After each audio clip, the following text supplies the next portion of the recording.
Today we're going to take a look at a concept called optimization. Basically, what optimization is this idea of finding the problem or having the problem of finding the best solution for all feasible solutions. So it's when you're given some set of information and you're looking at getting the most bang for your buck, so to say. So if you only have X amount of fencing available for your backyard, what kind of layout could you build where you would get the most amount of area, so the most space inside your fence, while only using the fence that you currently have? So not looking at buying more fence, not using less fence, but to the T, how much fence are you going to use and how much area, which kind of setup would give you the best area or volume or surface area. So the best way to really kind of understand optimization is to get into a couple of the problems. So we've got 3 problems today. This one says, suppose the farmer has a large piece of land and he wants to make a rectangular fence for his animals, but he has no more money to buy more wood for the fence. Therefore, the total length of fence is fixed at 250 meters. What should the width and length of the fence be so that the area is maximized? So we're going to start off with a rectangular fence. And since it doesn't give us the dimensions, it does tell us it's rectangular. I'm going to use 2 different variables, X and Y, to denote 2 possibly different values for both X and Y. Now the problem is that the farmer wants to build this fence, but he only has 250 meters worth of fence. So that means all the way around this fence is only ever going to be 250 meters. So if I wanted to write an equation that represented that, I would have 250 meters of fence is going to be the entire sum all the way around my fence. So X and Y and X and Y, or if I wanted to simplify it, I would have 250 meters of fence for 2X plus 2Y. So it's like the perimeter of the fence. And he wants to maximize his area. So this is where we are going to look at that optimization. So what is the most optimizable, I don't know if that's a real word, what is the most optimized fencing layout that this farmer could create that would maximize his area given the fact that he only has 250 meters of fence? So since I know that I'm going to be looking for area is going to equal length times width. And in this particular rectangle, that would be X times Y, or Y times X. So what I need to do is manipulate the information that I currently have so that I can solve for a variable in my area. And the more complex it gets, the more we're going to rely on Desmos for graphing. So all of the problems today are going to involve Desmos for graphing. So in order to graph, I know that I need to have my equations somewhere in the form of y equals. So what I'm going to do is start with what I currently have, and I want to put that in the form y equals so that I can substitute it for the y in my area. So in order to do that, I start by moving my x values from the right side to the left side. And since I don't want 2 y's, I only want 1, I'm going to divide both of these by 2. And now I have a y value and its equivalent statement that I could substitute for my area. So if I jump back over to my area can be substituted in as X times, and not Y, but the equivalent statement for Y, which is negative X plus 125. Since this is simple enough to simplify by hand, I'm going to clean it up, and so distribute that out. That's negative X squared plus 125. X So from here, you have an equation that you can use to graph. It is going to be a parabola, and from there we can actually look at the maximum point on our parabola should give us the maximum area given the length of the fence X. So I'm going to open up Desmos here. I'm going to pull it off to the side. And in Desmos, you don't have to simplify or clean up your equation. The more complex it is, the more I just recommend that you type it in how it's written. But for right here, we're going to type in our equation, negative x squared plus 125, 125x. And right now it looks like a vertical line, but if I zoom out, there's my parabola. So I want to look for the top of my parabola. So zooming out, here we are, right at the top of our parabola. This is the maximum point on our graph. So this is going to give us the maximum output and the maximum input. So in this case, what we're inputting is x. And so when I input a length of my fence, X, at 62.5 feet, then my maximum volume, or my maximum area, excuse me, is going to be 3,906.25. So my X value is 62.5. From there we can find our Y value, but we do know that the maximum area right now is going to be 3906.25.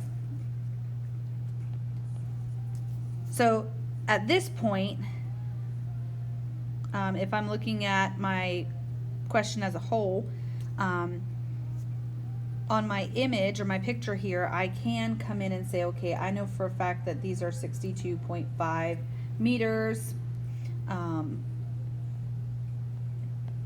And then you have a couple options. You can take your area, use your area formula to solve for Y, or use your fence to solve for Y. I'm going to use the area. I do know that area is length times width. My current maximum area we just found using Desmos, 3,900, 6.25. And I know that my X value is 62.5 and my Y value is still Y. So if I go to solve, divide both sides by 62.5, and I get a Y value of 62.5. So in this particular question, this farmer was able to maximize his fence and the area by building a completely square fence for his animals. But we didn't know that going in, so we did need to use two completely separate variables. So let's take a look at another one involved. So this time, a 324 square meter rectangular pea patch is to be enclosed by a fence and divided into two equal parts.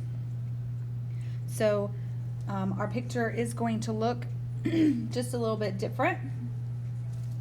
So it's going to be divided into two equal parts by another fence parallel to one of the sides. What dimension of the outer rectangle will be required for the smallest total length of fence? So in the last question we were looking at maximizing area. This time we are looking at minimizing the amount of fence needed in order to keep an area of 324. So optimization doesn't always mean to maximize. It could mean to minimize. So what's the minimum value? So this time I'm going to start by drawing my picture. So I have a rectangular fence. So I have X and Y. And this fence is going to be cut into two different sections, equal sections.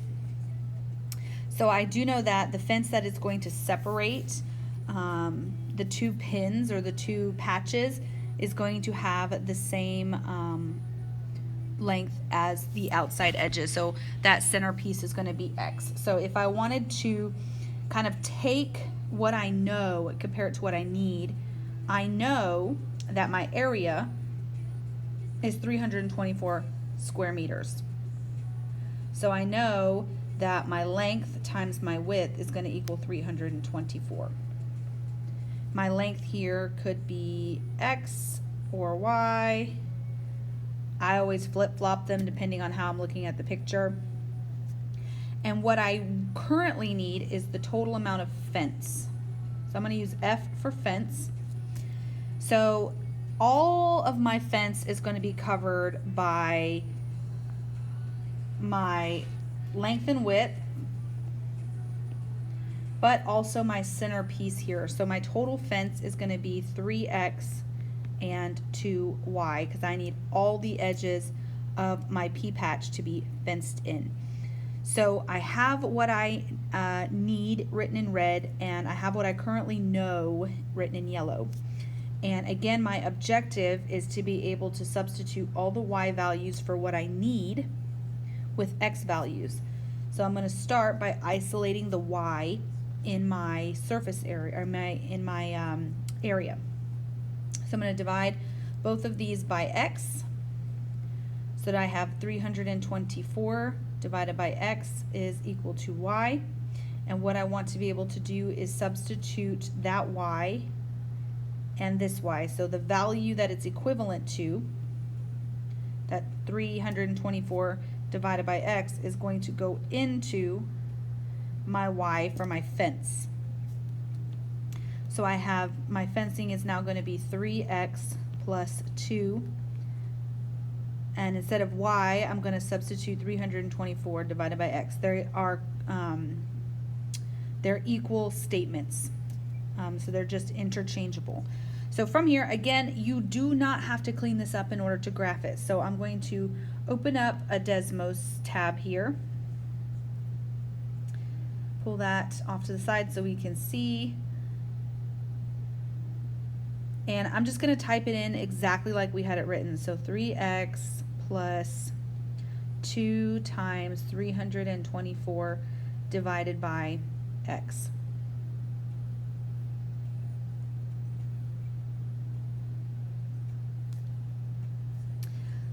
And I don't see anything, so first thing I want to do is just kind of zoom out, make sure that, you know, my graph is there. Now, I do have two parts of my graph, but notice in quadrant 3, my x values are negative, and since we're dealing with length, length can never be negative, so you can never have like -4 feet.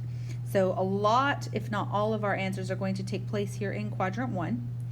And when I go back and I look at my question, it does want the optimized value or the optimized fence to keep my area, but they don't want the maximum, they want the minimum.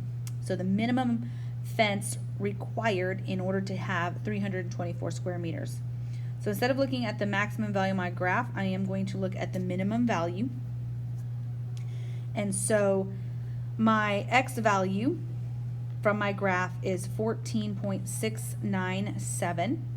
I do not know the y value, but I do know that my total fencing that I need is going to be 88.182. Because my input here was x and not y for my output, but kind of what I was solving for. So F. So if I was to take that off, I've still got my values, and the only one that I'm currently missing is my y. So my x value up here is, and I'm going to round these just a little bit for today. And now all you have to do is find your y. So I try to find the easiest, simplest way with the least amount of work, and that is to use the area that we currently have. So 324 is equal to my x, which is 14.7 times my y. And then all I have to do is some quick division, and my y value is going to be equal to 22.04. So if I need the dimensions, then I'm looking at a fence that is 22.04 meters by about 14.7, And if I create a fence like that, then the smallest total fence is only going to need 88.2-ish meters of total fence. So that's optimizing, looking in reverse. Instead of looking for the maximum of something, you're looking for the minimum. The third example that we're going to do in box, so comparing something like surface area and volume. So a manufacturer wants to design an open box having a square base and a surface area of 108 inches squared, or square inches. So I'm going to start by kind of drawing out a figure. I do know that my base is a square because it told me, so whatever the length is, the width is as well. But it didn't necessarily tell me that the height was the same. So let me draw this real quick. I have this rectangular prism and I don't know what the height is. So I'm just going to put a Y. But I do know that the total surface area is 108 square inches. What dimensions will produce a box with maximized volume, or with maximum volume? So we're looking at optimizing our volume given the fact that our surface area is only 108. So I know for a fact I need my volume, which is length times width times height. So my volume is going to be x times y, or x squared times y. And again, we know that we're going to look at substituting that y for some values that include x. The other piece of information that I am given is my surface area. Now, surface area is just like the name says, the area of all the surfaces that you could touch outside of the box. If you begin to go inside of the box, that has to deal with volume. So we're looking at just surface area. So I could start by looking at the surface area of my base here, which is a square, which is length times width. So my base has a surface area of x squared. And then my, and I'm going to add to it my 4 walls. So I have 1, 2, 3, 4 walls. All of them have the same dimensions, x times y. So I'm going to have a surface area of x squared plus 4x plus y.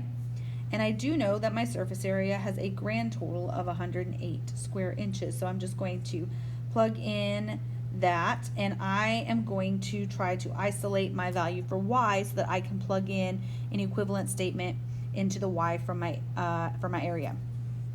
So I'm going to start by moving my x squared and just solving for y, trying to get y completely and totally by itself. Divide both sides by 4x, and now you have an equivalent statement. 108 minus x squared all divided by 4x is exactly the same as y. So I can take my equivalent statement and plug it into the y from my area. So I have volume equals x squared, and then instead of y, I'm going to put that equivalent statement. I'm going to substitute in what we did all of our work for.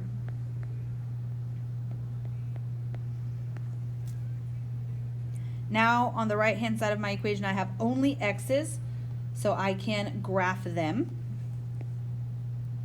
So open up a Desmos, and again, you don't have to simplify.